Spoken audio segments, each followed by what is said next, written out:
Tonight's soup, foodies, is authentic Italian wedding soup, or in Italian known as Minestra Maritata. It doesn't mean that you're going to get married, and they don't serve this at Italian weddings. It's actually just the marriage of the greens and the meat.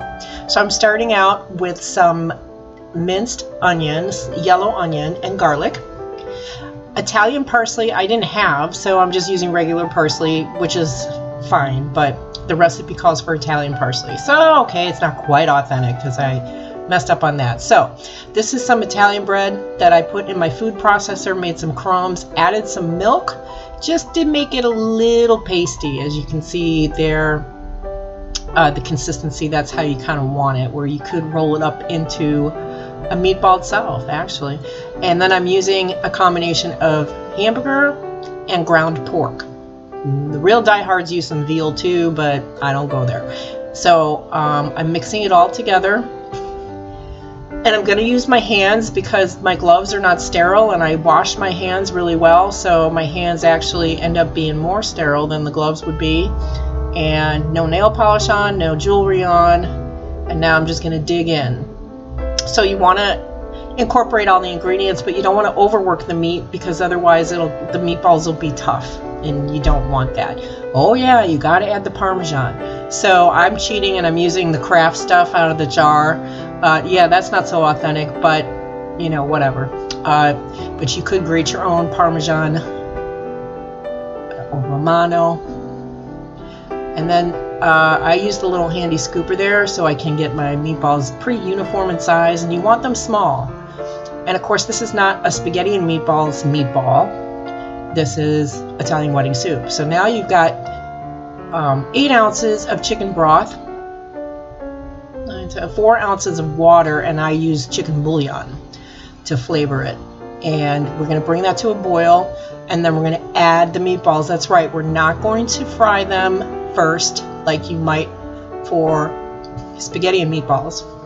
We're just going to add it right to the broth. And it is kind of a time saver too. Now you're going to put in your greens. I'm using spinach only because I couldn't find escarole in my store. And I don't care for curly endive. Those are the more traditional greens to use. You could use kale, but I wouldn't recommend it because it really changes the flavor profile of the soup.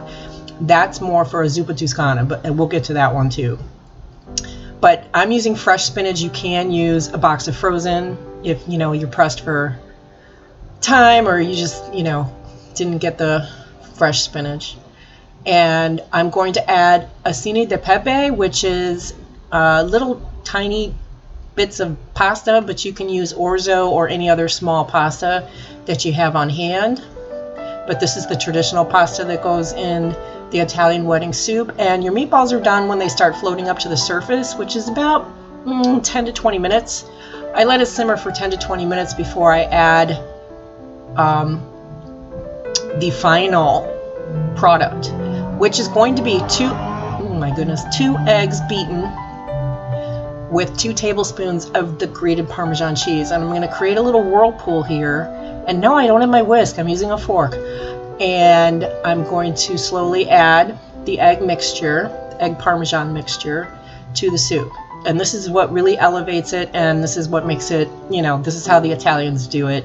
It adds a unique and delicious, rich flavor to the soup itself. And you just mix that up in there, and at this point it's ready to serve up. So I'm gonna do that. JR just got home and he's hungry, ready for some dinner. So I'm going to serve it with some warm bread, some chili peppers, the red chili flakes, Parmesan cheese, ground fresh pepper. Abbondanza.